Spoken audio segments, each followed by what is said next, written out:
So we're still working our way through beams here, so let's have a look at this last one. So what we're doing, we're finding shear and moment in beams. We're doing equations first. So I'm on page 781. So what we did here earlier was we went through, we've got this beam, we want to find the internal shear and moment in the beam. The process there is to find the reactions first. You'd always want to start with that. All right, so that's right there. And then once you have the reactions, you then break the beam up into pieces. Each part that has a distinctive loading pattern has to be its own part. So that'll be from A to B first and then from B to C. So we did the bit from A to B. That's where we were within that trapezoidal load. So that got a little bit involved. We had to find a distance x from wherever we cut the beam back to the left-hand support, and then find the height of the trapezoidal load on the right, break it up into a rectangular load and a triangular load, and then find the shear based on the reactions, the downward shear at the cut, and the areas of these shapes, okay? And then you do the same sort of thing with moment, except that you add moment arms. Okay. So that's what we're up to there. Now let's have a look at the next section that goes from B to C. Now what's happening there is we're beyond the load. So what that does is that creates a situation where we've got distances, actual numbers in there that we can apply when we're finding our distances. Now on this one here, you'll notice the distances are they're dependent on how far over you are. So on this one, the previous section that we did from A to B, the distances are x over 2 and 2x over 3. On this other one though, we're going to have actual numbers that make up part of the distances. So let's have a look at that first. So you got that sketch about halfway down. What we have over here, this is the cut. And what we're going to have then is the shear and the moment. Okay. And then once you've got those, we have this distance right here. You always define the distance from the cut. Wherever the cut is, that distance from the left-hand side is x. That's kind of by default. So if we have that distance, let's figure out these other 4 distances. So we've got the 2 on the top and then the 2 on the bottom. Okay, now why don't you start on the left-hand side and figure out the distance that it would be from the left-hand side to the 9,000 Newton force. Now what that 9,000 newtons is the middle of the rectangular load, the bottom part of the trapezoid. Okay, and so we're found the area of that part of the trapezoid. We did that basically when we found the reactions there. Okay, because we're beyond the load now. We're including the entire load in what we're doing. So what we want to know is how far back would we come? So what is this distance right here?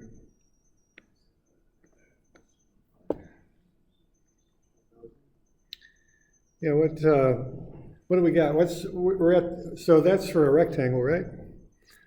And what do we got? We got the centroid of the rectangle. That's where you'd apply the 9,000. So where's the centroid at of that rectangle? Yeah, it's half the base, right? You all good? Okay.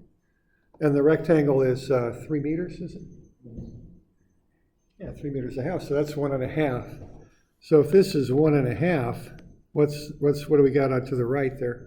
What's it going to be? Yeah, it's the total minus whatever that number is. So why don't you do something similar up above to the 6,300?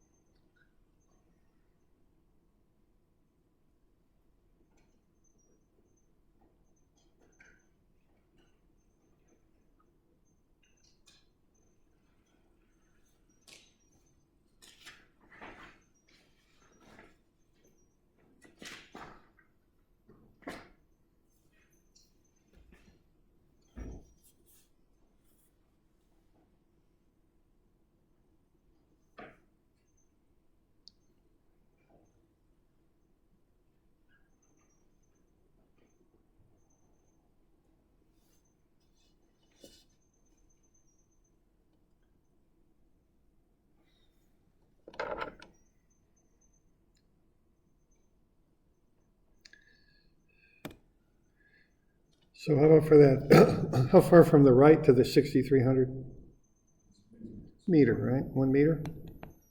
Because it's a third of 3, because we're coming from the right angle to the centroid of a right triangle. So it's a third. So similar to what we have below there, this will be x minus 1. So my goal here is to come up with a nice dimension sketch of that figure. Okay. So I think I've got one now.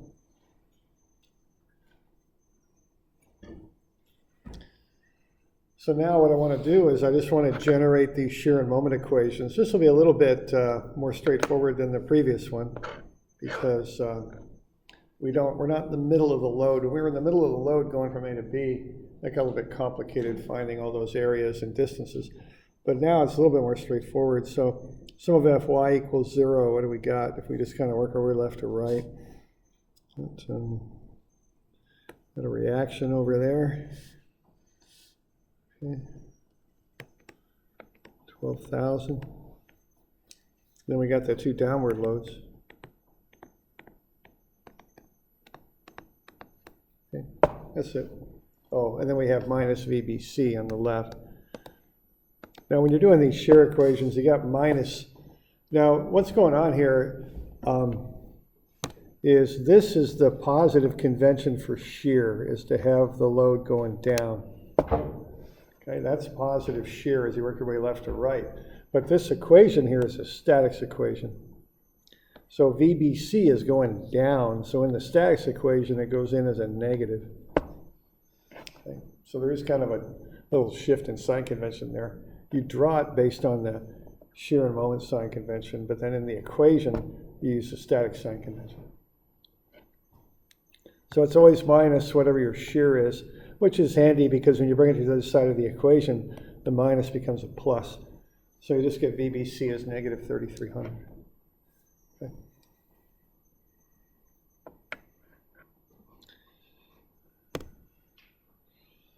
All right. Now, let's see. Now let's do the moment here. It's just a matter of taking those 3 forces and the couple and multiplying by their moment arms. Okay, that's all. Now, by convention, I usually take moments about the cut right there. So there's the cut. So we have all those distances pretty well dimensioned out and ready to go. So we can go ahead and calculate the moment, right? So 12,000 times x, that's this times that. Now that's going to come around clockwise, I think, so that'll get a minus.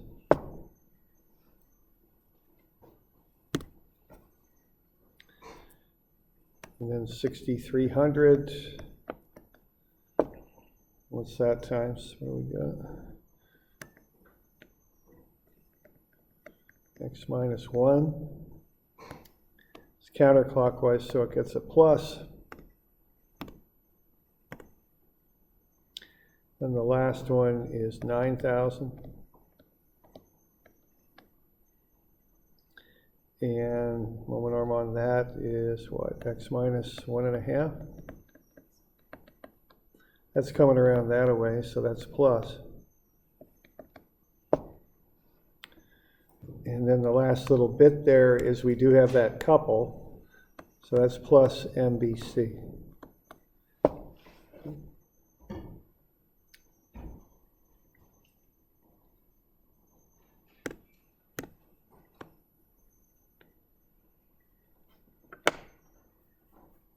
And then I bring the MBC to the other side of the equation. When I do that, on this one, see the moment is positive because it's counterclockwise. So when I bring it back, it becomes a negative on the left. So I just carry that down, and then I just kind of go about collecting terms on the right, which I've worked the algebra out there for you. You get MBC negative 3,300x plus 19,800. We got that. When we take a derivative, we get back to the shear. Easy enough. Okay, it's always a good check. All right. So that's generally those equations.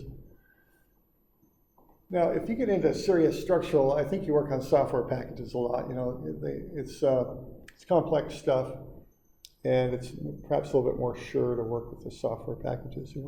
And I think anything that's complicated, you might well work out with software. This is what's going on in the software. Now, if you're doing simpler cases, though, you drop shear and moment diagrams. That's kind of the quicker way to do this. These equations take a lot of time, and they involve a lot of calculations, a lot of opportunity to make errors. So if you're doing them yourself, I think you would tend to drop shear moment diagrams. Okay? They're more visual, too. It's easier to kind of see what's happening with them, which is a good thing. All right, so we okay with the shear and moment equations?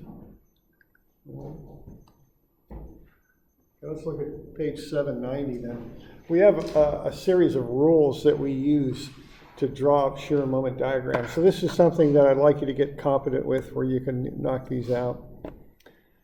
All right. So what we're going to do to develop these rules, we're going to have a section of beam with a distributed load.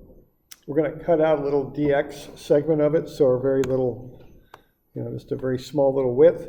On the left, we got x1, v1, and m1. On the right, we got x2, v2, and m2. Those are the values on the left and right cuts. We've got the shear and moment in the positive sense there. So we're used to doing this, so our positive shear is down, positive moment is counterclockwise, which curls up the beam. But on the other side, you get the opposite convention there for positive. Shear is up when you're looking at the left-hand side of the beam. The moment still curls the beam up, but it's clockwise now. So we got m and m plus a little bit more dm, and v plus a little bit more dv. So m and v on the left, m plus dm, and v plus dv on the right. We've got a section of distributed load here. It's up to help our signs work out a little bit better on this derivation. So we would have w, whatever the distributed load is, times the length over which it acts, which is dx. All right. So let's analyze this thing for shear. So let's take sum of Fy and set it equal to 0. Working left to right, we got V on the left plus W dx going up, then minus the shear on the right, which is V plus dV. So we can work with that and see what that will tell us about this little section of beam. The V's will cancel because one's positive, the other one's negative. We're going to get W dx minus dV is 0. So that means that dV is equal to W dx. Now you can do two things with that. One thing is you can just solve for the W, and W, which is the distributed load, is equal to dV dx. If we solve that out, that means that the value of the distributive load at a point is equal to the slope of the shear diagram at that point. dV dx is the slope of the shear. So that's rule number 1. Okay, that's that one. Now the other thing we can do is keep the dV is equal to W dx and integrate over an interval. What the integral of dV is V. So when you plug in the limits, you get V2 minus V1, and that's equal to the integral of W dx. So I guess we'd call that rule number 2. That tells us that the change in shear between 2 points, which is V2 minus V1, is the area under the loading diagram between the 2 points, which is the integral of W dx.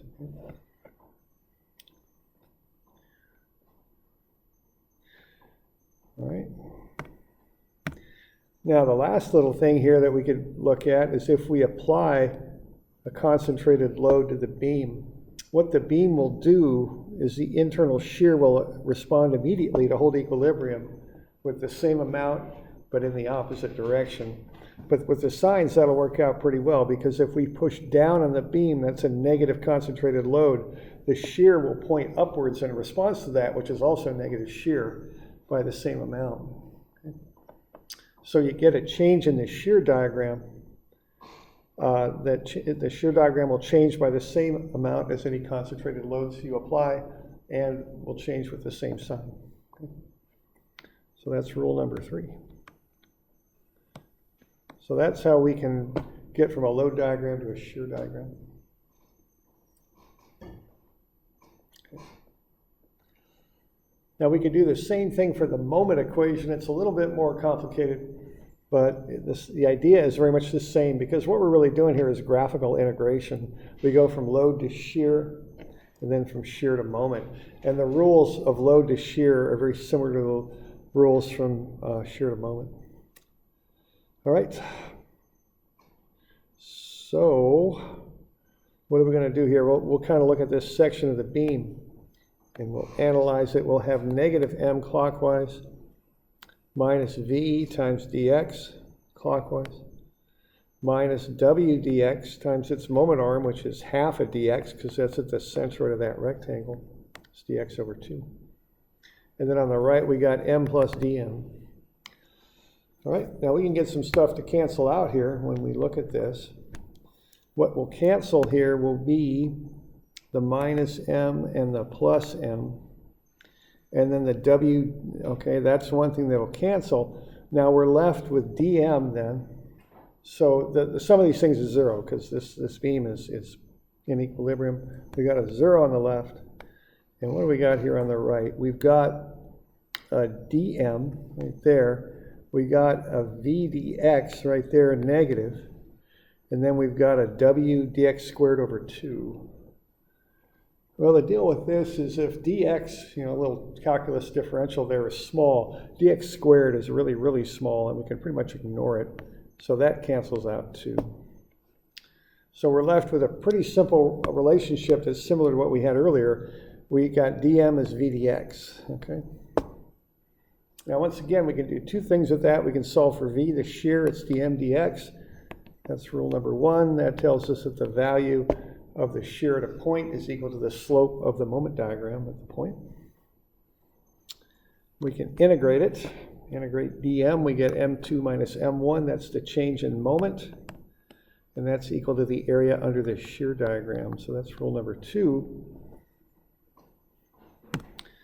And then rule number 3 is that if we apply a concentrated moment, what we call a couple sometimes from statics, the beam will react immediately with a moment going the other direction of having the equal magnitude. Now, unfortunately, the signs don't work out quite so nice on this, but you want to remember this. So if you get a concentrated moment on a beam, you'll get an immediate change in the moment diagram, which is basically a vertical line. It'll have equal value, but it'll go the opposite direction. It'll have the opposite sign. So you do have to remember to switch the signs when you're looking at these concentrated moments. That's an important thing to remember. All right. So there you go. That's the rules. Now, that's a pretty quick run through that, and it's a lot of rules, but let's apply them. Okay, so what I've got are 2 pages of shear and moment diagrams. They start off kind of simple, and we'll work up to more complex examples. Here's what we'll do. So let's start on page 800 on the left. And we've got something like that. We got a simply supported beam, 12-foot span, 9-kip load, located 8 feet from the left-hand side. I went ahead and calculated the reactions. Okay. So what we have here first is W, which is the load. Okay. So I got the reactions. All right, now what we're going to do is we're going to take that load diagram, we're going to walk down here to the shear diagram. And once we have the shear diagram, we'll come down to the moment diagram. So that's how that'll go. We're just going to walk them down. I line them up when I put them on a piece of paper because the changes on one directly above it affect the next one. Okay, so I want to line them up. So I just walk on down, load to shear to moment. Okay. All right, here we go. So we're going to start at 0. You always start at 0. I'm going to use the load diagram to get the shear diagram. I've got a 3-kip load up, so that'll take me from 0 up to 3. So that's 0 plus 3 right there. Okay. Then the change in shear is equal to the value of the distributed load. Well, you probably notice there's no distributed load up there. So what that means is the shear does not change. Okay. So the slope here is equal to 0. And what that is that's the value of the distributed load, which is 0. Okay. So there's no change. All right, now here we're here at 3 kips. We're going to drop by 9, okay? Now we were at 3, we dropped 9, so where we end up with is -6.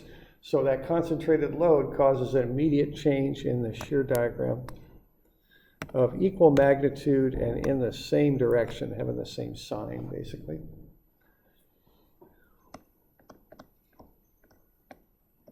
Okay, slope is 0 there because there's no distributed load for the last 4 feet. Then we've got the 6 kip load that pushes the diagram back up to 0. These things should always close to 0. So there you go. Okay. So that gets me from the load to the shear diagram. Now what I have there is a graphical representation of what's going on in that beam for shear. So what I can tell here immediately is 2 things. One, I can tell the biggest shear I've got is 6 kips. So that's what I'll design the beam for. And the other thing I can tell is from 0 to 8 feet, the shear is 3. And then from 8 to 12, it drops to a -6. Okay. Very easily read and interpreted.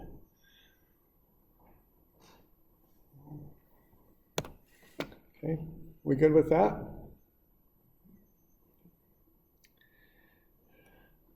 Now we do have shear here, so we need to find the areas under the shear diagram. So I always want to, whenever I have areas, I always want to calculate them. This will be 3 kips times 8 feet. It's 24 kip, meaning 1,000 pounds feet. This area here is -6 kips times 4 feet. And that's -24 kip feet. Okay.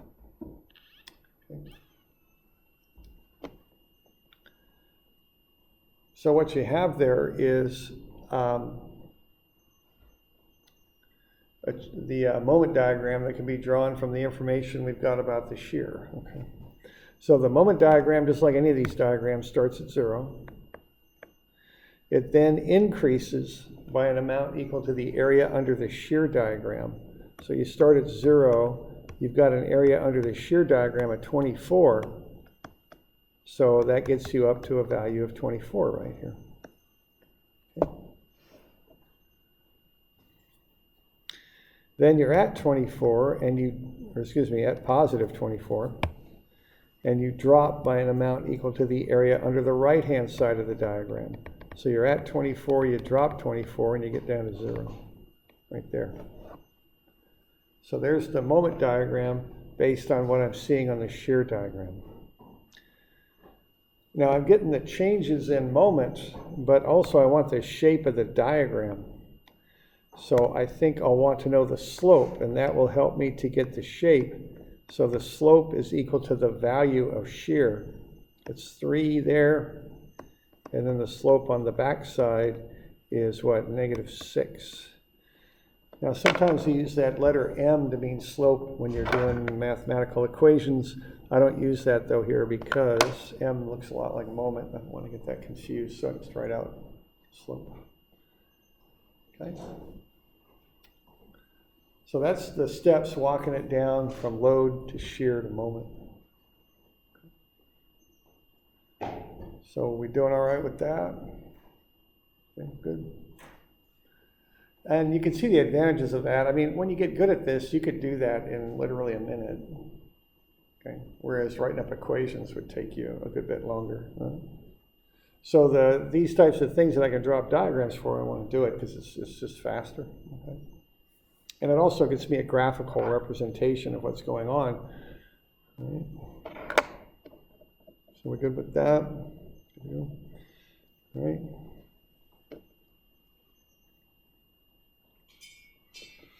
All right, the next one there. Okay, we got a distributed load. Now, as I was saying, we want to start by getting the areas of the load. So that first area there is going to be that value. Now that's says 3 kips per foot, but the arrows point down. So that's -3 kip per foot. 12-foot span, -36 kips.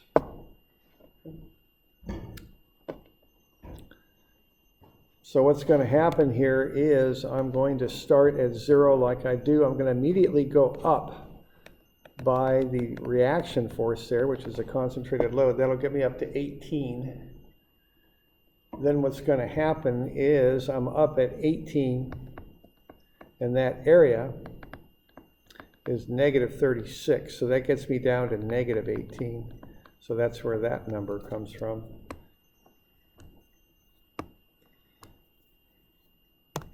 Now the slope of the shear is equal to the value of the distributed load. It's a constant value all the way across, so that slope there running the whole length of that line is negative 3. Okay.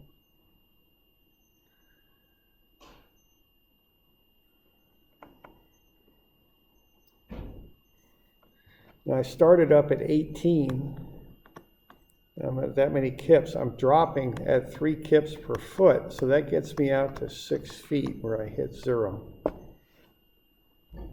Okay, so that gets me 2 triangles. They're symmetrical, one on either side. They've got a base of 6 and a height of 18.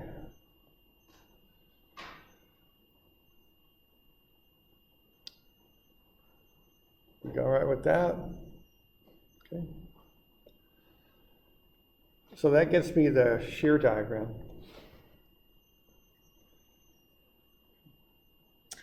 Now I've got areas there. I found the area of the load diagram, but now I want to find the areas on the shear. Those are triangles. So they're 1/2 times the height times the base. The height on the right-hand side is negative 18. So that area is negative 54. Okay.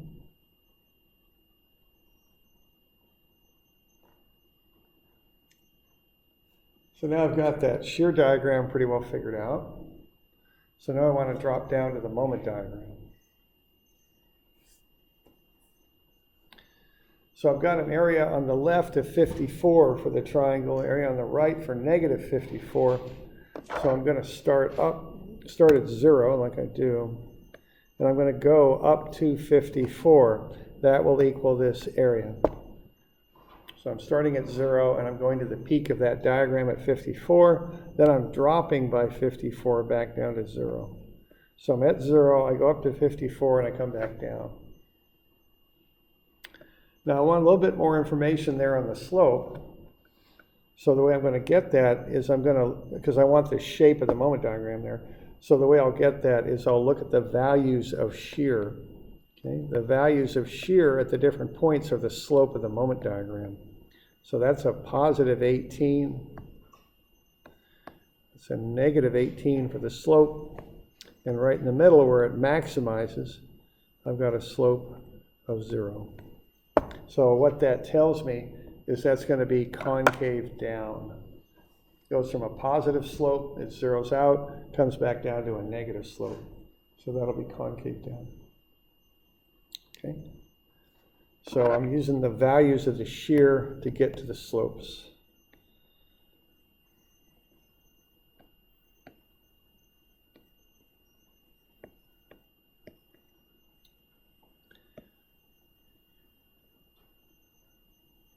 Like so. Okay. So that gets me from load to shear to moment. Now again, you can see the advantage of this. I can just look at that diagram and go, okay, I'm going to have to design for a shear of 18, and I'm going to design for a moment of 54 kip feet. I can just look at it and tell. Okay. I could also tell some other stuff too. Sometimes when you're designing a beam, the shear governs, sometimes the moment governs. If the moment governs, you can get away with cutting back on your material near the support because the moment is smaller there.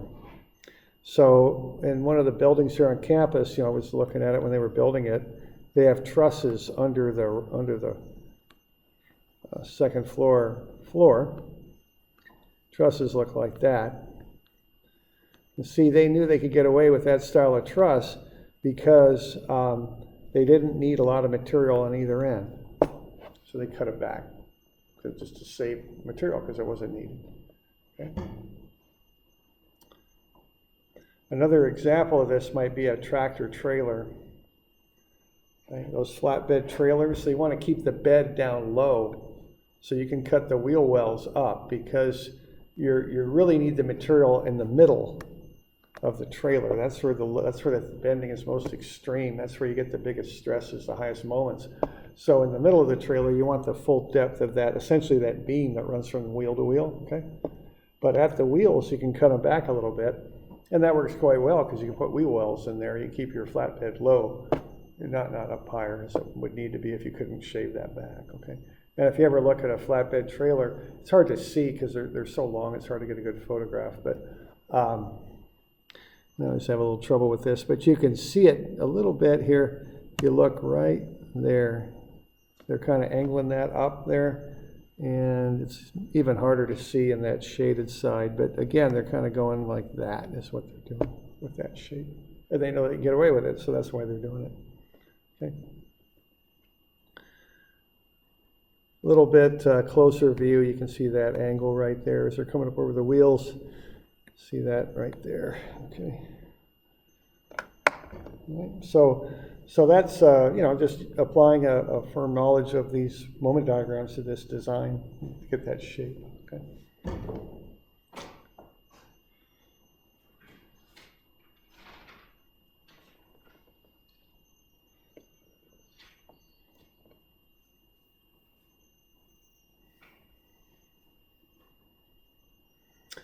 All right, we've got, let's see. Let's just hang on for just a second.